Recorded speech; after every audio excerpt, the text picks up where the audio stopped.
The controversial island is making a reappearance yet again in the Resident Evil 4 remake. Yoshikai Hibayashi finally explains the process of how this level was created, while also illustrating the fact that they're going to have a return of all the previous content-rich features from the original Resident Evil 4. That means, at least as far as I'm reading into it as of now, there's not going to be any cut content. If there is content, I would assume it would be reshaped, remolded, and re-experienced in some capacity. I don't expect all the levels to be the same, but we're gonna get into that later in the video. That being said, this is real nice. That means merc speculation is on the table. That means all 3 levels, that's gonna be on the table. That is so grand, going from Resident Evil 4 remake and witnessing the horror that was the content featureless package that was Resident Evil 3 remake. I really did enjoy the gameplay of RE3 Remake, but I did not like the fact that they ripped out entire levels, clock towers, etc. out of there. This is refreshing, and I'm gonna read the quote from Hibayashi. The team was divided into independent subgroups, each given a different area to develop: the village, the castle, and the island.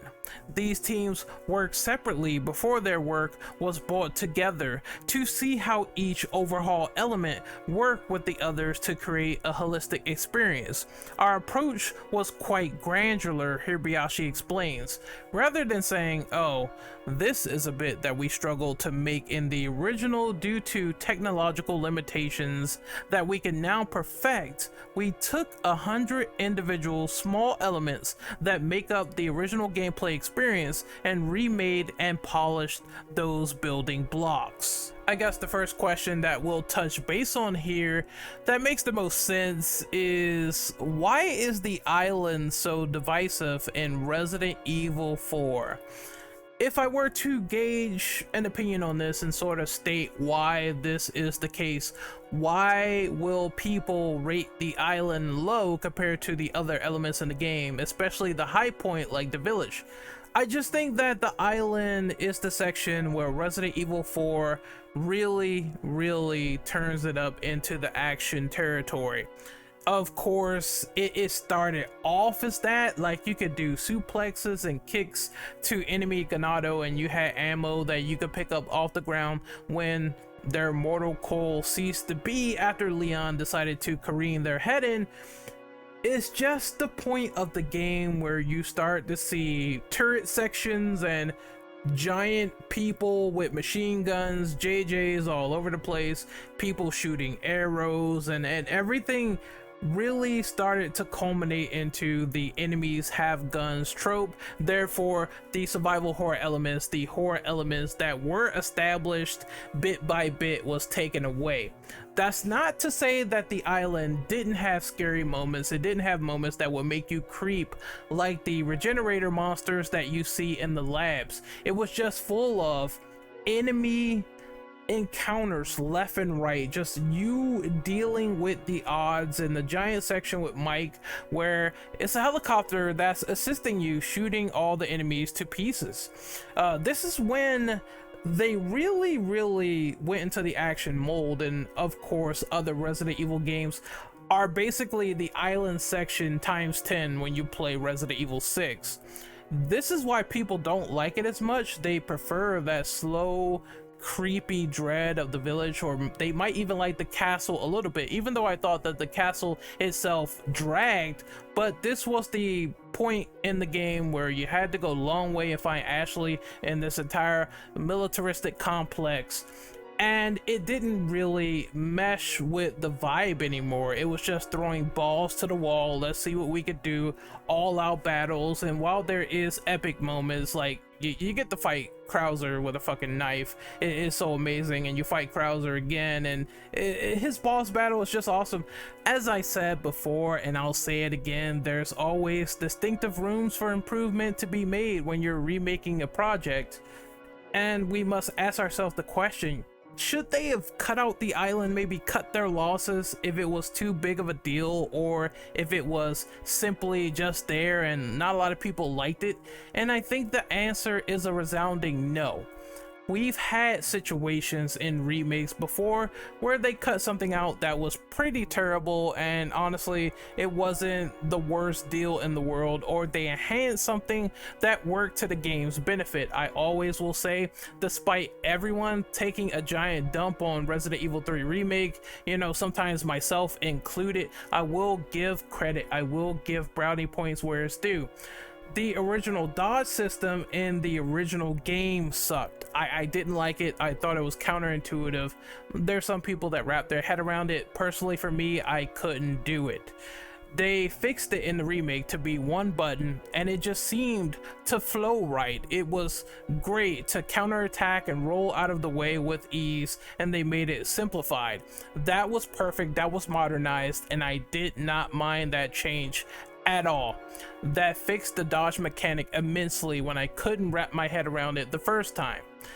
In this game, if they would have cut out the island just because it was received poorly, then it brings up two extra questions. Why not make it better? You said yourself, we could have made this better. We have the building blocks to make this better from a certain standpoint.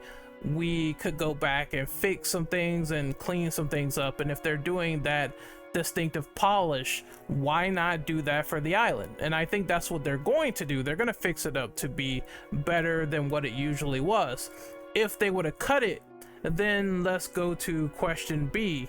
Why not replace it with something better, spectacular? You know what I mean? Why not do something else in its wake, so you can say, hey, this level might be gone, but we're doing something entirely new and different, and there's going to be like a giant factory here. We're going to do something with that where some of those elements will exist, but the original elements would be gone for good. Now, this seems like a dramatic extreme change. Of course, there is the hospital level that's a little bit more detailed and refined and a little bit longer in some areas than it was in the original Resident Evil 3. When you go to the remake, there's an expanded hospital, and I like that feature. They made up for it by making it a little bit more interesting in certain aspects, and you can go through it with Carlos, you can go through it with Jill. I thought that part was fine. When you make up for something that is lost and replace it with something else that's new, I feel like that could be pivotal to moving forward and just saying, while this didn't work, we have something else. We're going to try something else that's new and different and see how that works. That would be more tailor-made to the reimagining aspect as well.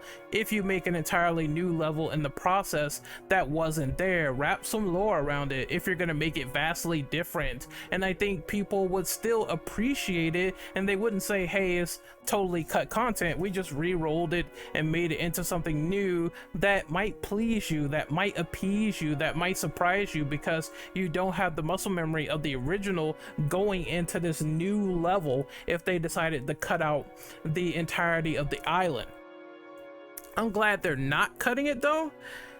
Did I personally enjoy the island section myself? I would say it's not bad. It's not bad as people made it out to be, because of those hype moments, because of Krauser, because of the fact you go on this amazing sort of journey at the end and you beat Sadler's ass, and it's all just crazy. He's throwing like girders at you. It's all over the place. You get the fucking rocket launcher, you blow them up, sayonara. The regenerators are the creepiest thing. Once again, just that breathing noise, just that fucking tension there. You just hear them around the corner, and it's so cool and unique, and it scared the living bejesus out of me when I shot one in the leg with the shotgun, and they just leaped right for me and they started digging teeth in Leon's throat. That is true tension. You can expand areas like that as well instead of just cutting them out entirely. I don't think the fans would have appreciated that, so this was nice to get that sort of relevant information. Now let's talk about what they could expand, and I just talked about it. I just said, like, for the laboratory section with the regenerator on the table, maybe extend that.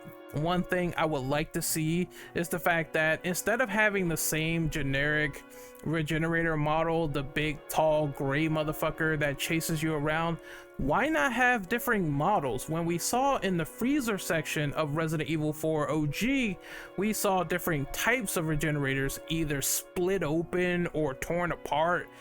Some of their bodies are mutated and stocky, or they have cancers all over their body. Introducing more than one regenerator hybrid along with the Iron Maiden would be spectacular, because you don't know what to expect. Of course, while you have to shoot out the parasites on their body, you have to fight to get to that point for the infrared scope. Why not have these enemies be more mutated, more disgusting, and more surprising to the player in a darkened, complex lab where there's no way to get out? You have to turn on the power. You have to also get the key cards in order to get that infrared scope to get your prize and possibly defeating them. That's what I want out of that section. I want more expansion from the original game. And of course, since they're introducing a stealth mechanic with Leon as Kennedy, if you're going to be fighting Jack Krauser, I want that fight to be a little bit redone. Just imagine a small jungler area. It's like a little jungle, like Rambo and some shit. You know, Krauser got the bows and he got the TMP. Why not make that into a Rambo-like boss fight where, despite fighting a human enemy, he can get the drop on you and scare you with the dense woods and the fog and the jungle? Could you imagine that shit? That would be the hypest thing ever. You're trying to hide from this guy as he has the military advantage, the trees, like Charlie in the tree line, and you're just fighting for your life in this one particular section. It's no monsters, no music, no nothing, just you and Jack Krauser. And you have to use your skills to that point to sneak around, get the advantage, get the drop on him, and defeat him, as opposed to it being an all-out sort of brawl where you do all these somersaults and kicks and whatnot.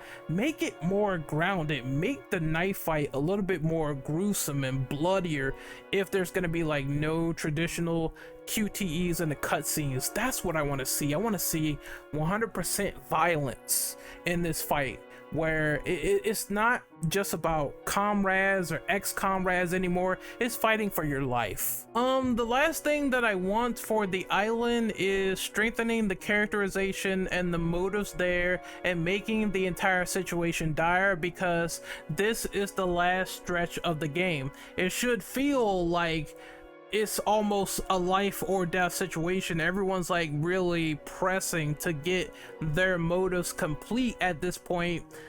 Luis at this point is dead, and Leon's hungering for revenge against Sadler, so I hope that's like really conveyed as well. Him being mad over Sadler and Mike, and it's time to take this dude out once and for all. I want that to be fully illustrated and realized at this part of the game, as well as taking the area and making it less into a shooting gallery.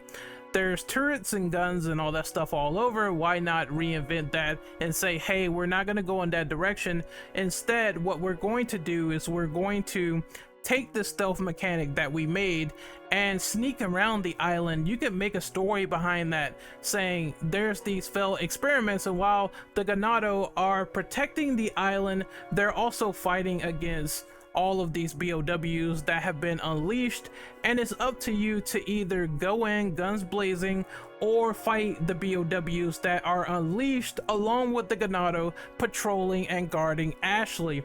And I think that would make a dynamic three-way conflict between the player, the Ganados, and the BOWs that are unleashed on the island, so you could choose to either avoid them, sneak past them, or fight them and kill them at your leisure.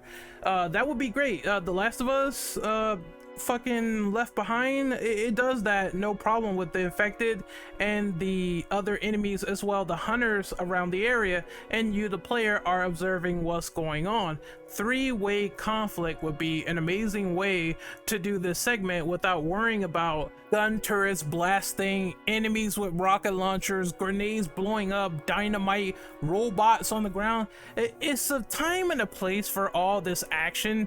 If you want to make your own action game, that's fine, but I think you should scale it back for this one. I know they're gonna have action elements in RE4 Remake. Just scale it back, bring it back to gravity just a little bit, and put that lore and story behind it to make a more entertaining and enthralling experience. And I think fans like me would really enjoy if they fixed this segment. It could be the greatest area in the entire game if done with the right application. Either way, my name is Renegade Operative. Hopefully you guys enjoyed my RE4 Remake discussion on the island finally coming back into fruition. What do you guys think about it? Was it your favorite level in the original? Was it not your favorite level compared to the castle or village? Sound off in the comments and let me know. Hopefully you really love this discussion. I really love doing these, and I'm glad for all the support once again. Thank you so much, and I will see you guys next time for the next video. Take care, arrivederci, and peace out. See you later.